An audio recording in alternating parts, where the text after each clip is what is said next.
I'm used to taking on the toughest environments, but this time my team are here to make sure that I face nature at her very worst.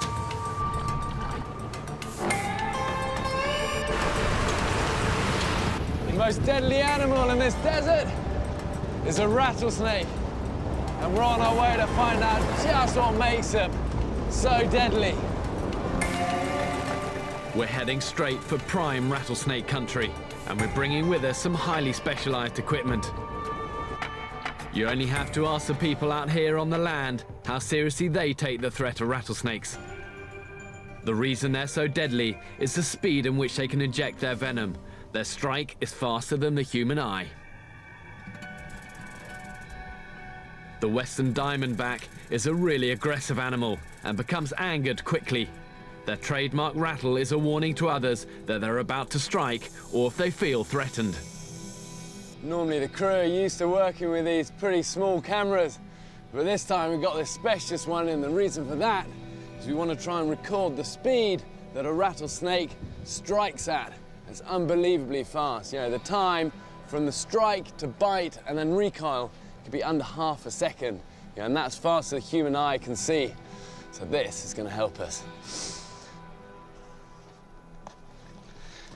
Before I start showing you just how fast these snakes can strike, I'm just going to stick these snake boots on, and also these chaps.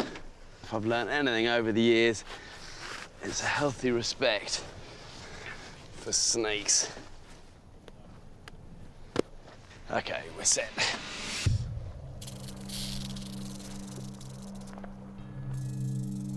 Okay, we've got a western diamondback rattlesnake here.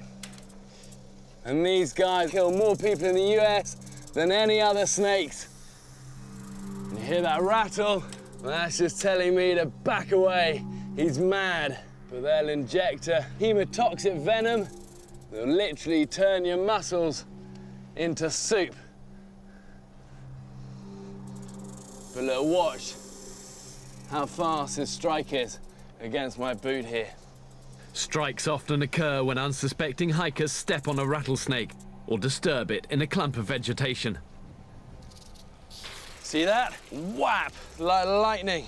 If I hadn't got snake boots on, I'd now have a ticking time bomb to the grave, unless I got medical help very fast. Filmed at 1500 frames a second, you can see that once the snake has made the decision to strike, the head rears, the fangs are unsheathed, and even before striking my boot, those fangs are delivering their lethal dose of venom. If that strike had hit flesh, I'd now be in big trouble. The sensation is said to be like two hot hypodermic needles puncturing the skin, instantly followed by excruciating pain and spontaneous bleeding from where the fangs have penetrated. And though my reactions are fast, they're no match for this rattler. From decision made and back again, the whole process takes just under half a second. But in that time, the brain has just received the message that you're in danger, and it's another full second before you can react. Without the right protection, it will be too late. Okay, I need you guys to stand back a bit. I'm going to release him and let him go back to the desert. But don't let this stop you enjoying the desert. Just use caution if you're out hiking in backcountry and keep to the trails. Wear a good pair of boots and trousers and scan the ground just ahead of you.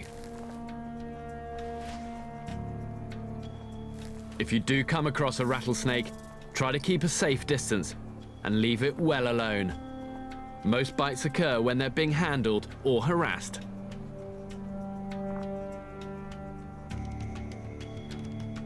Rattlesnakes are not the only animals you'll be sharing the desert with. Nightfall brings new challenges for the survivor. You're going to have to think smart to outwit the desert's ultimate scavenger, the coyote. You're really anywhere around here will do. Just want to keep your food away from your camp and off the ground. And just because you're sleeping in the desert doesn't mean that other animals and predators are. And out here you're getting loads of coyotes, and they're scavengers, and they're smart, good sense of smell. So if you've got surplus food, they're gonna sniff it out. So look, something simple like this, 3 sticks into a tripod, jam it in like that, stick a rock there, and then you can hang any surplus food up out of the way. I've got 2 infrared motion sensor cameras here. What I'm going to do is set these up and see if anything's going to try and come and get this.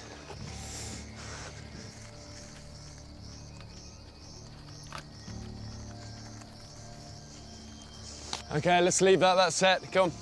You should aim to keep your rations at least 50 feet from where you're sleeping. It may seem a hassle, but there are bigger predators out there than the coyote, like the mountain lion. The last thing you want to do is attract them to your camp. Yeah, I reckon out of all of the environments, the desert is probably my favourite one to spend the night out in. Yeah, it's not pouring down with rain, it's pretty unlikely. Nice and cool. You also get these amazing clear skies at night. But what you've also got to understand, you're going to sleep out in the desert, you're going to share your campsite with a load of critters. And if you don't believe me, you take the torch. It's not only got the white light, it's also got this UV black light. I can almost guarantee you, use that to look around, we're going to find a load of things. And what this UV black light does is reflect the keratin in the exoskeleton of any scorpions. Yeah, they really glow up, you'll see them. There we go. You see that glowing? That's a desert hairy scorpion, that. One of the most common scorpions in these deserts. I'm gonna put some gloves on. They're not gonna give you a deadly sting, but if you're at all susceptible to stings and stuff like that, as I am, I've had it before in Mexico, a bee sting, you've got a real danger going into anaphylactic shock, so it's worth just wearing a glove. Scorpions with large pincers like this desert hairy often have less potent venom. The smaller the pincers, the less the scorpion relies on them to capture and hold its prey, and the more powerful the venom. Look, you just see the way his exoskeleton shines out there. It really glows up bright. And that's a stinger on the end there, tip of his tail. Yeah, but the really nasty scorpions are actually the smaller ones, the bark scorpions. And there are just loads and loads of those around. God, let's go find some of those.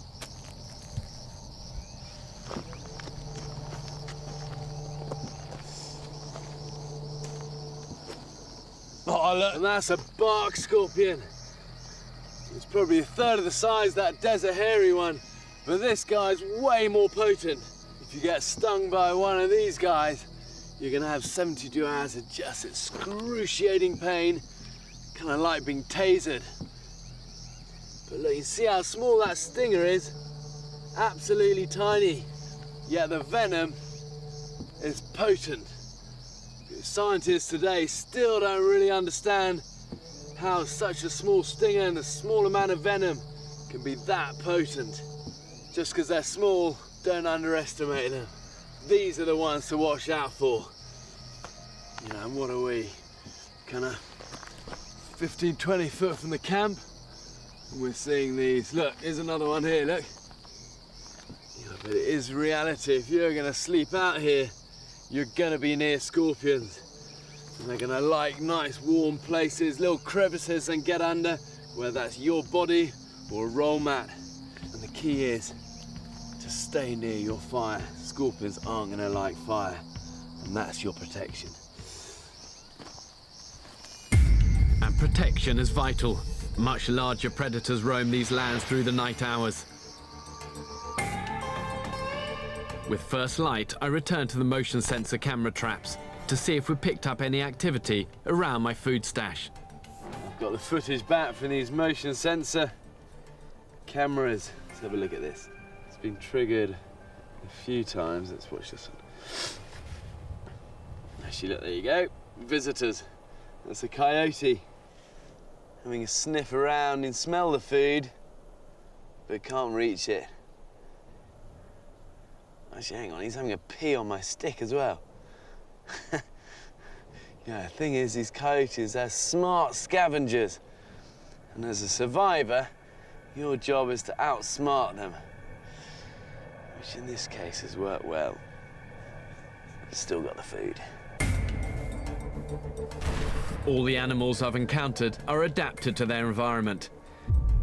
Out here in searing temperatures, we are not, but we're smarter. The deadliest threat to you in the desert isn't a rattler or bark scorpion, it's a lack of water, and knowing how to find it will save your life.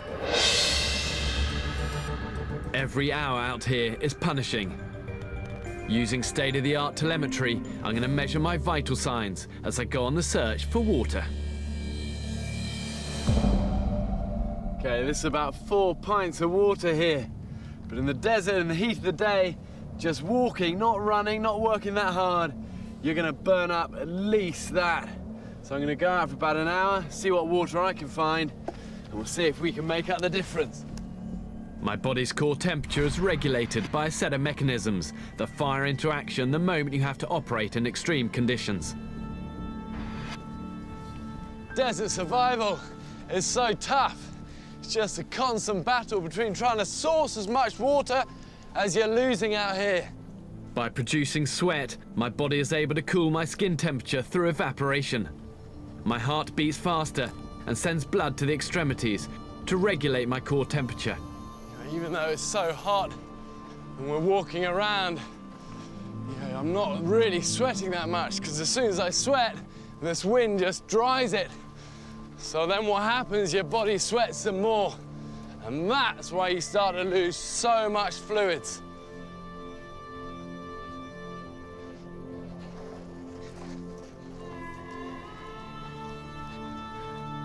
Guys, dig a still here, get the shovel in. We'll make it just a simple solar still. What we're gonna do is line the bottom of this with plastic. Also, you've got to bear in mind it uses up a certain amount of energy to dig that pit. It also requires you have at least something that can improvise as plastic sheeting. Whether it's a jacket or whatever. I'm just gonna pee into this. If I collect the pee in the bottom like this, cover it with plastic, that's gonna get hot in there, the pee's gonna evaporate, and that water then is gonna be drinkable. Let's weight this plastic down with some sand, and then we'll just put a few stones in the middle. So as the pee evaporates, it's gonna drip down into the cup. Okay, see what else we can find. You can improvise a solar still from discarded plastic, or even your jacket. Get up into those canyons. Rocky gullies will give you your best chance of finding water, which will have collected in runoff pools or been protected from evaporation under the shade of rocks. Actually, it's probably quite a good place to find water down here. Natural funnel for all the rainwater down the rock to collect down here. And actually under here, it's going to be the most shade. The water's going to last the longest. Let's have a good dig down under this. The sand traps rain runoff, and because it's always in the shade, it doesn't evaporate as quickly. Yeah, see all of this? It's really damp sand. The challenge here is always extracting the water out of the sand.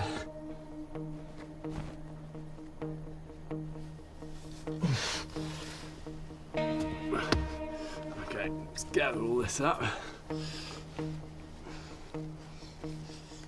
And then just twist it.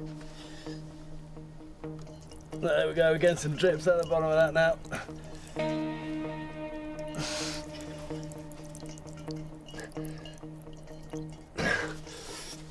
It's not much, but it's something. Even a few drops of sandy water is precious out here. Knowing where to find it is something you can only learn with experience and patience. Once you've attuned yourself, you can head straight for places that give you the best chance of finding water. Okay, let's keep moving on.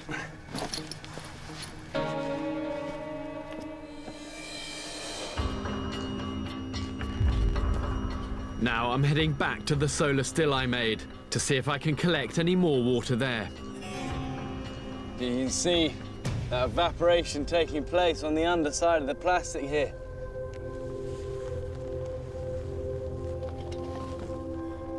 Okay, probably about half an inch of water in there. Yeah, really, it's not much. And the good thing about stills is that once you've dug them once, you can keep reusing them. And as long as you've got enough plastic, you can actually then dig multiple stills, and that's how you start to get enough water to have at least a chance of surviving out here. Okay, let's get back, see how much we got here. My core temperature has risen to just below 101 degrees. If I dehydrate further, my body's ability to sweat will reduce. After that, it's a chain reaction. My core temperature will rise fast into the danger zone, and if it goes above 104, it can be fatal.